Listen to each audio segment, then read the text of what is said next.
My name is Linda Gonzenhauser. Today's date is March 23rd, 1997. I'm conducting an interview with Mr. David Katz in Chesapeake, Virginia. Good enough. Okay, Moon.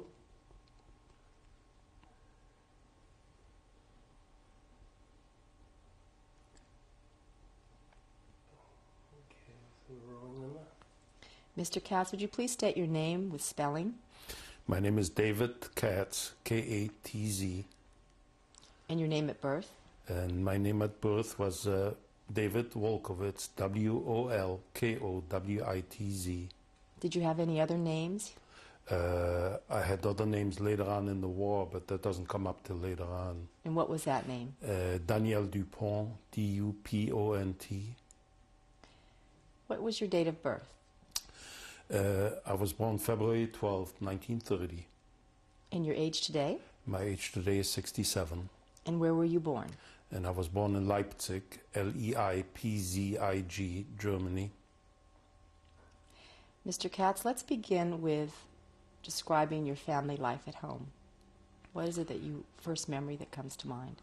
Well, first memory comes to mind is my parents and I lived in the same apartment with my grandparents. They had a large apartment in Leipzig. And we each had our own living quarters, so to speak, and my parents required quite a bit of space because they were both professional musicians. Do you remember the address? Yes, we lived at 49 Nordstrasse, that's N-O-R-D-S-T-R-A-S-S-E in Leipzig. Your parents were professional musicians? My parents were professional musicians. My father was a pianist and violinist, and he also did a lot of composing and arranging. And for a number of years he conducted the orchestra at the Palast Hotel in Leipzig. That's P-A-L-A-S-T Hotel. And what did your mother do? My mother was a very fine concert pianist, but of course, from the time I was born, Jews had a hard time performing in Germany, so she gave private lessons in her home. Did your parents give you any music lessons? I started when I was about 3 years old. My father on violin and my mother on piano. And that continued for several years until 1938. Why did it stop in 1938? Well, when the pogroms against the Jews started in Germany, of course, that put an end to everything. Describe life for Jews in Leipzig. What Well, comes to mind? Since I was quite young,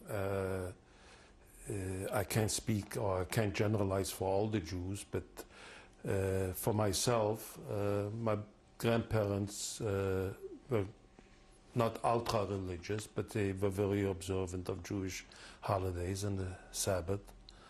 And we celebrated the Sabbath every Friday night with a big dinner, family dinner, and also attended the synagogue. We belonged to the Leipzig synagogue, which is a conservative type synagogue. We had organ music, and we had a soloist that sang, and also a large choir.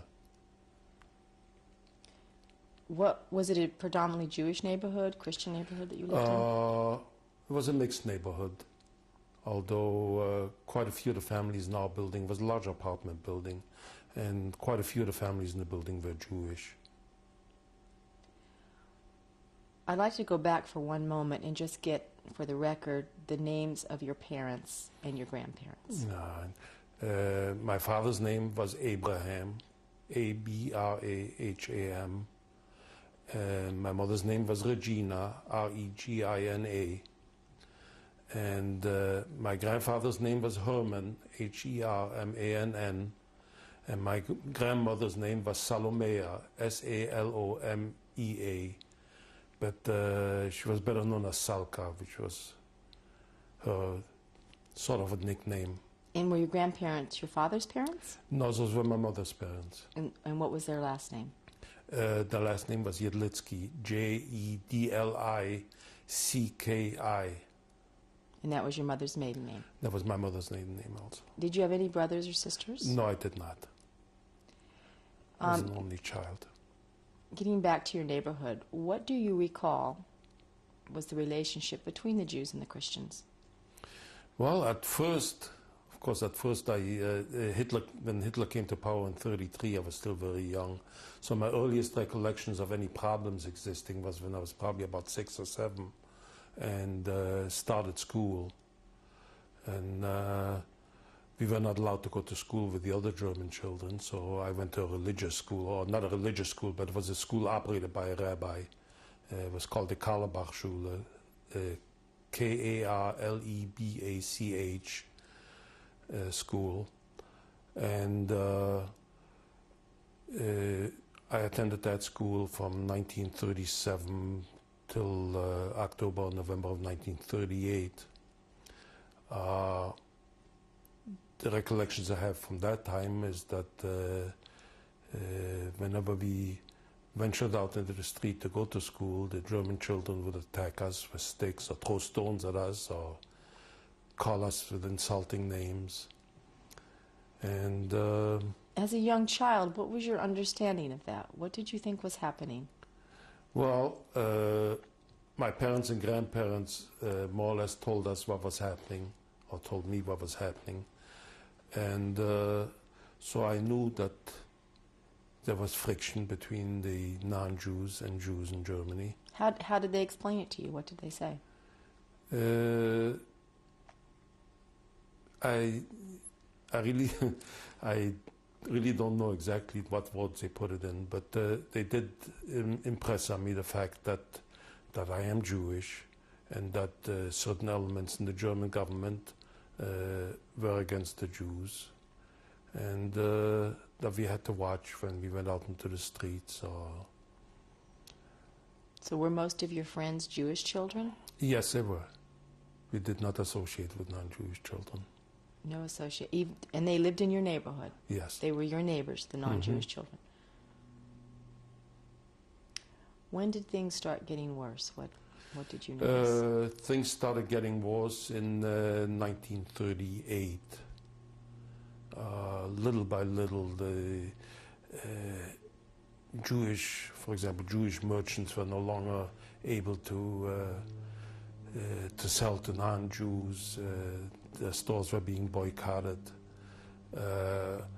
We noticed that going to temple on Friday night, there would be demonstrations in front of the synagogue where the Germans would try to block entrance to the synagogue, and in general to make it miserable. And what would the Jews do when they would try to block the entrance? Well, we still went, at least until the last months prior to Kristallnacht, when things really got too bad, and then we stayed at home as much as possible.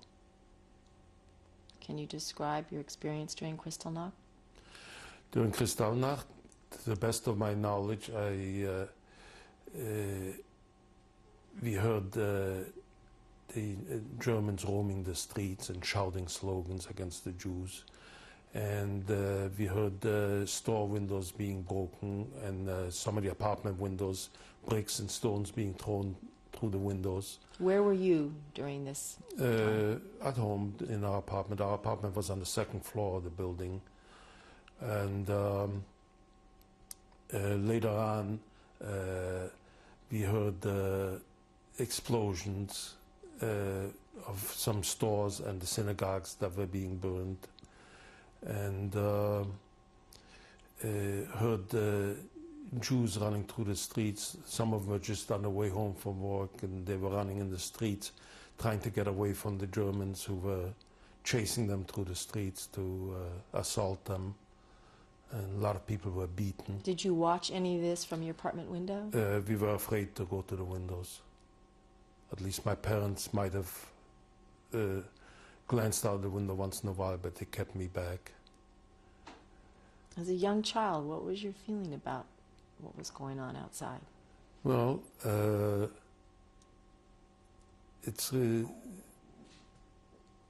I really didn't have any feelings except for what my parents told me and my grandparents told me. I was afraid, and of course, next day I didn't venture out into the street at all. I stayed home, and but it's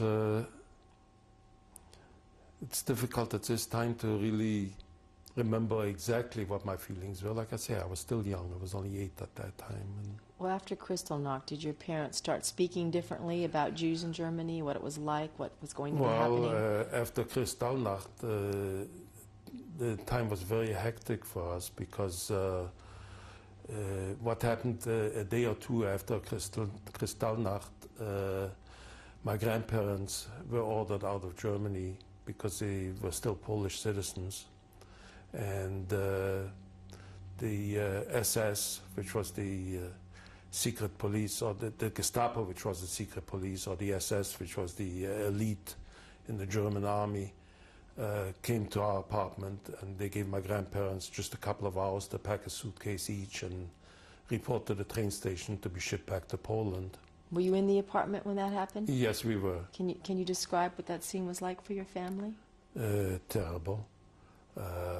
We grew up as a very closely knit family, and it was a very difficult time, mostly for my parents. And subsequent to that, we knew that any day now that the Germans would come after us also, and we abandoned the apartment and everything in it, and went into hiding in order to avoid being arrested by the Germans. You and both your parents? Yes. So your grandparents left for Poland, right? And you and your parents went into hiding. Where did you go into hiding? Well, my father had a very good friend who was a Christian, also a professional musician, so they had known each other for a number of years. And he risked his own life to hide us in his home. Do you recall his name? No, I don't. He was a non-Jew? He was a non-Jew. And where did you live in his home? He had an apartment, and he put us up in one of the rooms in his apartment. He had a rather large apartment. Did he have a family there also? He had a wife. He did not have any children. How long did you remain there? Well, my father was there for only about a week, and he had made arrangements with somebody to smuggle him across the border into Belgium. And my mother and I remained, well, this was in October of 1938. My father left Germany probably in November or December. And what was your understanding of why your father wanted to get to Belgium? My understanding was, what was impressed on me, that our lives were in danger and that we had to get out. And he was going first? My father went first, and my mother and I followed the following February. In February of 1939, it took up the last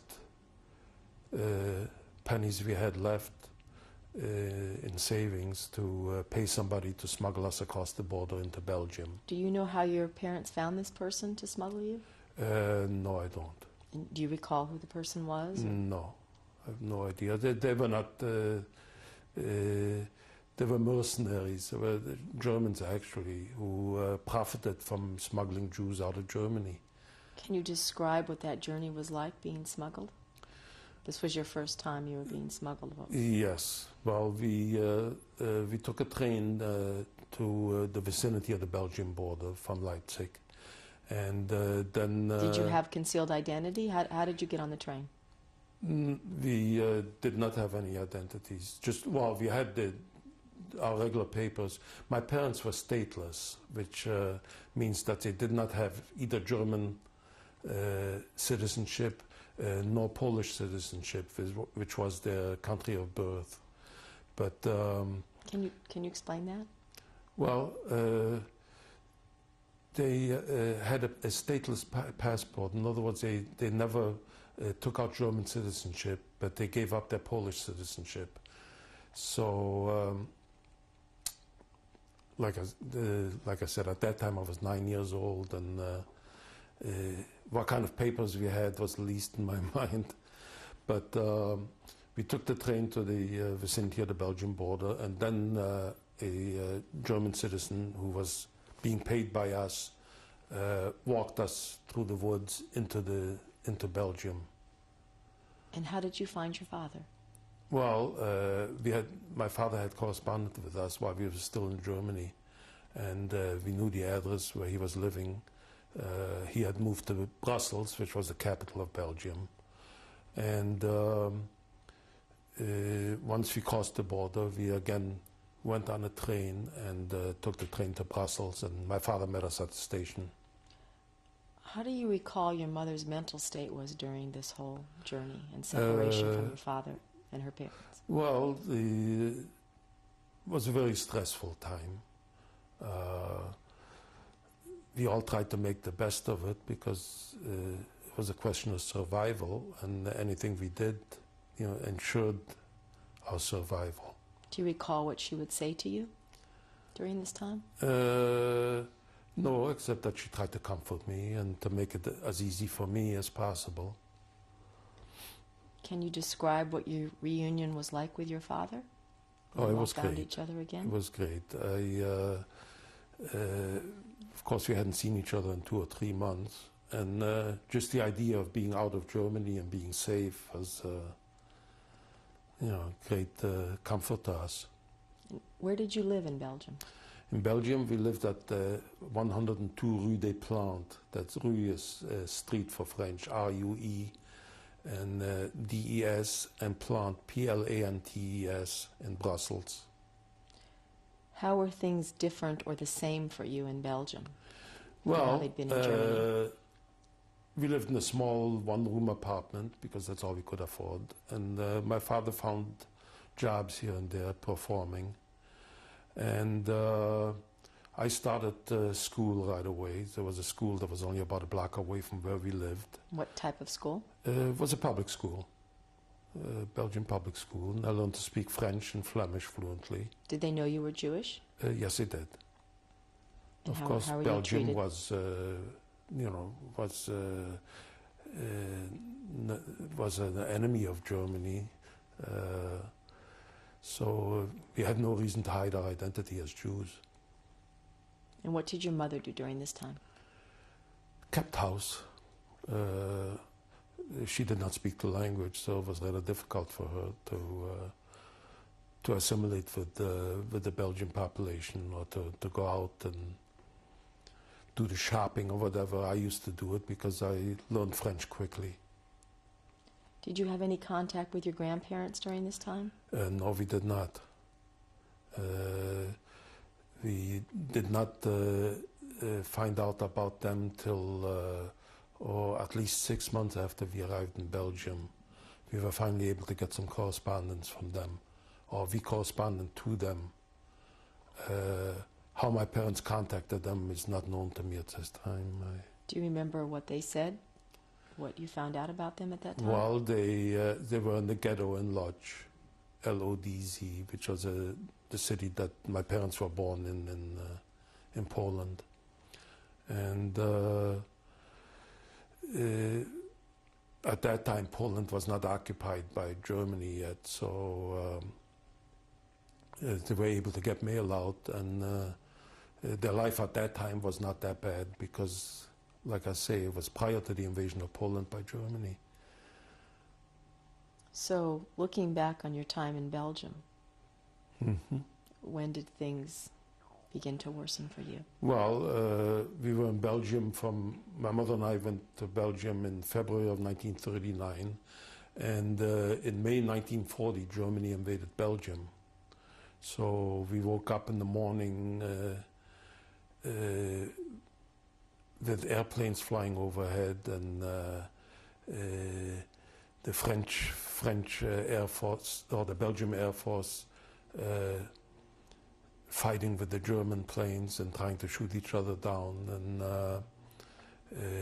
the air raid sirens went off because there was a danger of the Germans beginning bombing raids against the cities. And so we had to make a decision again to get further away from the Germans because Belgium being such a small country, it was only a matter of days before Germany overran Belgium. So in May 1940, we again illegally left Belgium for France, my father first, and then my mother and I followed about a week or two later. And were your parents in contact during that week separation? What do you recall?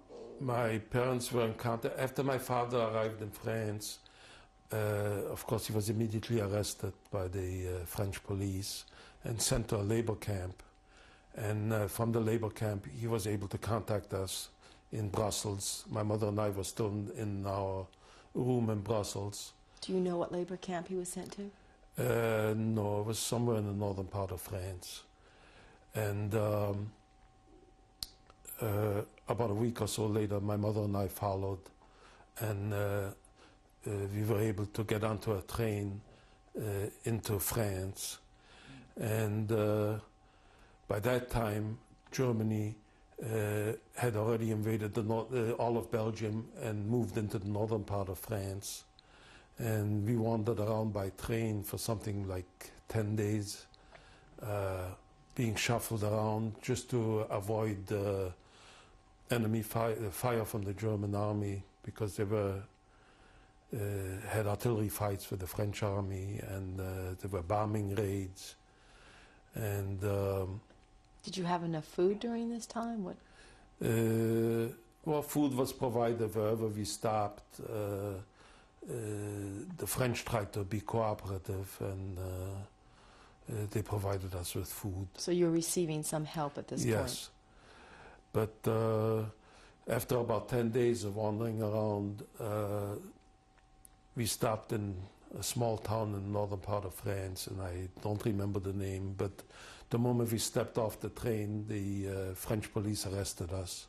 The three of you? Your mother, father, Well, and my yourself? father was in a labor camp at that time already, but just my mother and I. And there were other people on the train, but we were immediately arrested, and they took us to a farm compound, and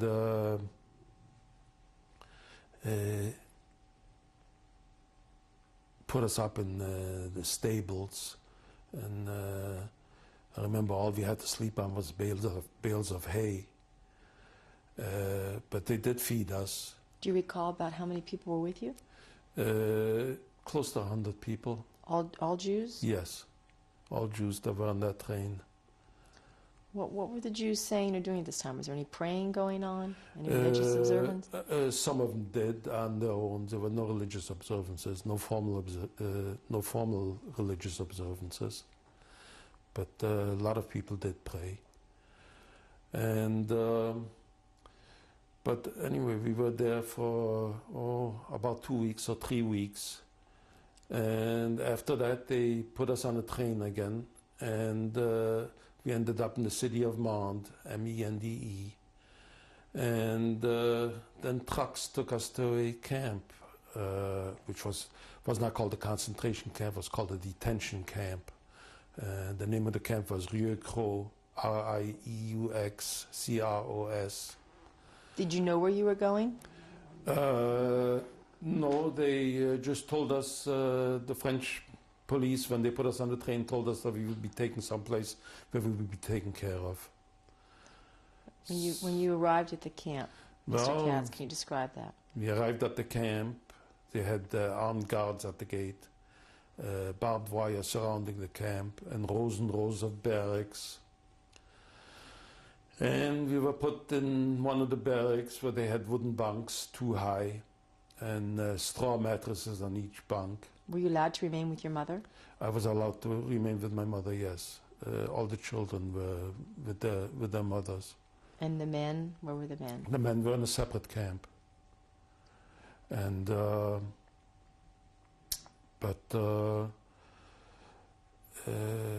we were immediately given coats with stripes and wooden shoes. We weren't allowed to wear our own clothes. And It was quite a traumatic experience because all our freedom literally being taken away from us. We were at the whim of somebody else telling us what to do and when to do it. What was your mother telling you at this time? Like before, she tried to make life as comfortable as possible for me and tried to comfort me. So how would you describe your mother? My mother was very distraught. Of course, everybody was, because the fear of what would eventually happen or could eventually happen, although nobody predicted how bad things would really get. The food in the camp was terrible. Hygiene was very poor, and disease was rampant. We had all kinds of diseases. How did you cope with the stomach illness? Distress. Did anyone take care of you when you became ill? There was a small infirmary which wasn't nearly sufficient to take care of all the people that got sick, but they tried to do their best. But in spite of it, a lot of people got very sick. Did you see people dying? In that particular camp, no. No. Could you describe what a perhaps typical day, if there was such a thing, for you as a child in this camp? Typical day for me as a child, there were no organized activities by the camp authorities, but some of the women in the camp did try to provide some sort of education for the children, even though they were not trained teachers, but they were parents and, of course, were better educated than the children were. And we did meet in one of the barracks for some tutelage and some sort of education. And also to pass the time and to improve morale, the people in the camp tried to organize shows, for example, musical shows or anything to provide entertainment, to take people's minds off what was happening or what could happen. So were there artists in the camp with you, musicians, artists? Some of them, such as my mother, for example, and they did perform. Your mother performed in the camp? Yes, she did. What do you recall her performing? Well, she played piano to accompany people that sang. So there was a piano in the camp? Yes. Were you ever required to do any forced labor as a child? No, I was not. As a matter of fact, in that particular camp, nobody did any forced labor. What would they do during the day? Well, we did our own cleanup as best as you could. And that's about the extent of it. So you received some form of education there? Yes. Any religious observance? No, none whatsoever. Some people might have prayed in private, but it wasn't a common occurrence. How long did you remain in this camp, Mr. Katz? We remained in this camp until approximately the middle of 1941. So you were there a total of? Well, from for the middle of 1940 to the middle of 1941, approximately 1 year. Okay, we're going to take a break for a tape change. Thank you. Thank you.